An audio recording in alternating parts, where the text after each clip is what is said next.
গোলামী কৰাৰ বাহিৰে স্বদেশ আৰু স্বজাতিৰ গোলামী কৰাৰ বাহিৰে আন কাৰোৰে ওচৰত মূৰ তল কৰিব নজনা জাতিটোৱে হৈছে অসমীয়া তেজৰ নৈ পোৱাই শত্ৰুক বুহাই লৈ যাব পৰা জাতিটোৱে হৈছে অসমীয়া এটা মাত্ৰ চিঞৰত দেশ ৰক্ষাৰ যুদ্ধত জঁপিয়াই পৰিব পৰা জাতিটোৱে হৈছে অসমীয়া তত ৰাষ্ট্ৰভাণ্ডাৰ যিমান অস্ত্ৰ আছে উলিয়াই লৈ আহ যিমান ৰঙা ঘোঁৰা আছে চেকুৰাই লৈ আহ যুদ্ধভূমি দুৰ্বল জ্ঞান কৰি শত্ৰু কচু কটা নিদিয়াকৈ থকাৰ নিয়ম এই অসমীয়া জাতিৰ নাই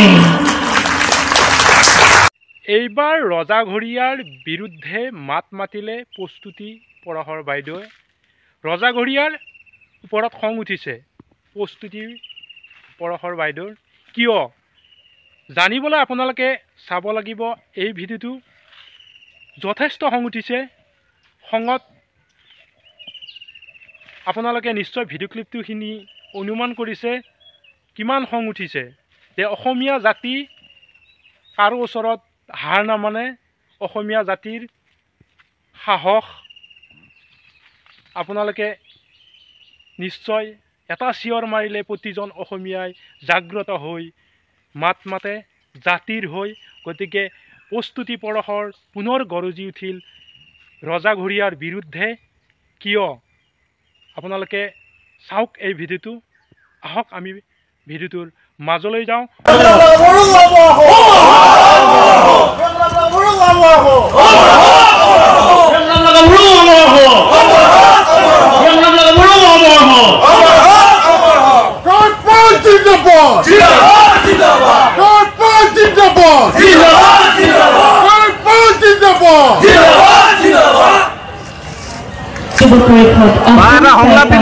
চৰাইদেউ জিলাখনত সমূহ বৃহত্তৰ পৰিয়ালবৃন্দলৈ মই আন্তৰিক ধন্যবাদ জ্ঞাপন কৰিছোঁ অসমীয়া দৰ্শকক ধন্যবাদ জ্ঞাপন কৰিছোঁ আৰু এইধৰণৰ বিশেষ অনুষ্ঠানসমূহৰ পৰা যেতিয়া এটা স্বীকৃতি পোৱা যায়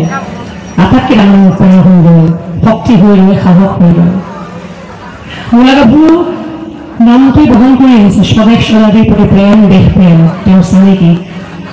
যদি আমি সেই নামটো বিশ্লেষণ কৰোঁ তেন্তে কেৱল দেশপ্ৰেম নহয় তেওঁ আছিল কৰ্ম কৰ্তব্য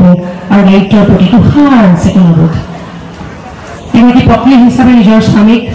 একে একে ভিতৰত কবচ তৈয়াৰ কৰি দিব নোৱাৰাৰ যি বিবেক দংশনত তেওঁ ভুগিছিল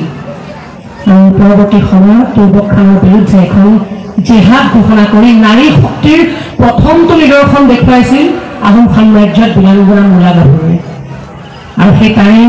চানেকি আমি আজিৰ সময়ৰ প্ৰতিগৰাকী অসমীয়া নাৰীয়ে তেওঁৰ পৰাংগত খোজকাঢ়িবলৈ আমি চেষ্টা কৰি আহিছোঁ অসম আন্দোলনৰ আটাইতকৈ জনপ্ৰিয় শ্লোগান আছিল কোনে কয় মূলা নাই হাজাৰ মূলা আগুৱাই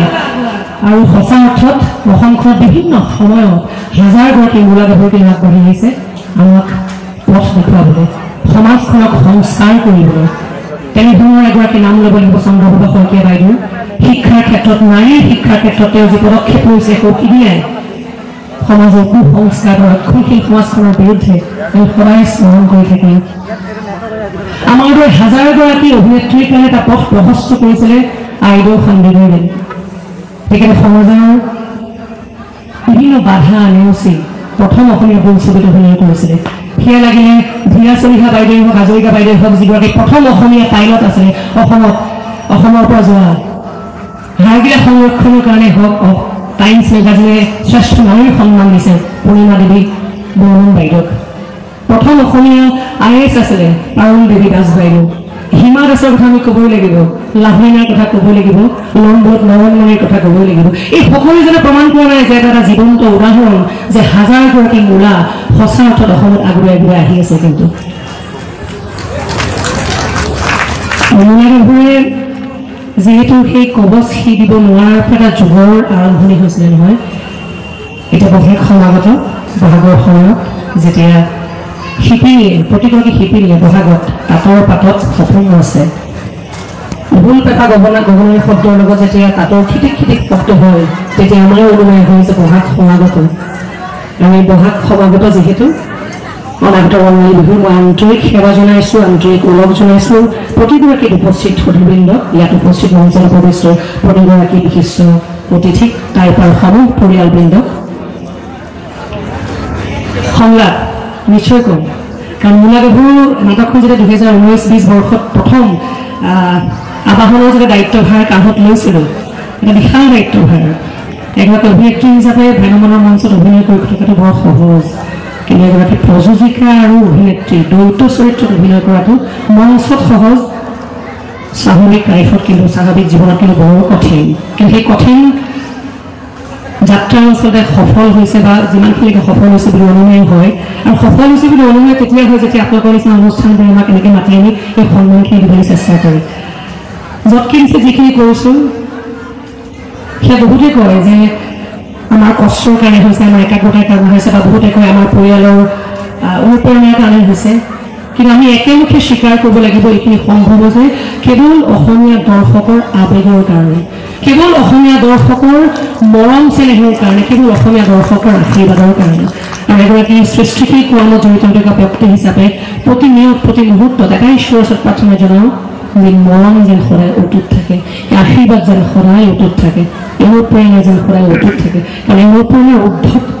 পৃথিৱীত কোনো সম্পদ নাই, এই সম্পদ অপৰিসীম। আজি আপোনালোকে মোক যি অনুপ্ৰেৰণা দিলে সেই অনুপ্ৰেৰণা মোৰ কাৰণে এই সম্পদ অপৰিসীম। চিৰজীৱন আমৰণ এই মুহূৰ্তটো মোৰ কাৰণে সদায় কাৰণে জিলিকি ৰৈ থাকিব। আৰু যেতিয়ালৈকে লুইত থাকিব, যেতিয়ালৈকে অসমীয়া জাতি থাকিব, মূলা গাভৰুৰ স্বদেশ স্বজাতিৰ প্ৰতি দেশপ্ৰেমৰ চানেকি আকাশে বতাহে ৰজন জনাই থাকক, তাৰ এই কামনা কৰিছোঁ। আৰু হাজাৰগৰাকী মূলা গাভৰু আগুৱাই আহক অসমখনক আগুৱাই লৈ যাবলৈ, বিশ্ব দৰবাৰত অসমক প্ৰতিষ্ঠা কৰিবলৈ।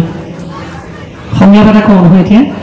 যিহেতু মূলা গাভৰু নাটকখন 2019-20 বৰ্ষত কৰিছিলোঁ, সেই চৰিত্ৰটো আচলতে কৰিবলৈ যাওঁতে এটা যেন বেলেগ জীৱন পাইছিলোঁ যেন। কাৰণ সেই চৰিত্ৰটোৰ এনে কিছু শক্তি অনুভৱ কৰিছিলোঁ সংলাপৰ যোগেদি, যেতিয়া তৌৰক খানে আহি মূলা গাভৰু আৰু তেওঁৰ স্বামী তেওঁলোকৰ আগত আহোম সাম্ৰাজ্য নিঃশেষ কৰি পেলাম, আহোম সাম্ৰাজ্যক গোলাম কৰি পেলাম বুলি যেতিয়া অট্টহাস্য কৰি কৈ গৈছিলহি, তেতিয়া মূলা গাভৰুৱে কৈছিলে স্বদেশ আৰু স্বজাতিৰ গোলামী কৰাৰ বাহিৰে, স্বদেশ আৰু স্বজাতিৰ গোলামী কৰাৰ বাহিৰে আন কাৰোৰে ওচৰত মূৰ তল কৰিব নজনা জাতিটোৱে হৈছে অসমীয়া।